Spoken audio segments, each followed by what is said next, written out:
দেখুন আমরা কিভাবে বিস্কুটগুলো তৈরি করি। বিস্কুটে আপনার বাদাম দিই, ডিম দিই, আরও অন্যান্য জিনিস দেওয়া বিস্কুটটা তৈরি করা হয়। ওই যে পিছনের এটা দেখছেন, ওটার নাম হচ্ছে ওভেন। ওই ওভেনের ভিতর দিলে এটা সম্পূর্ণ হয়। আর এই বিস্কুট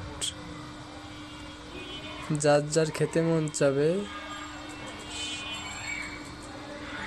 তারা ঢাকা, হাজারীবাগ, গণকটলি লেন, বিজিবি 1 নম্বর গেট, সবাই যাদের লাগবে তারা সবাই চলে আসবেন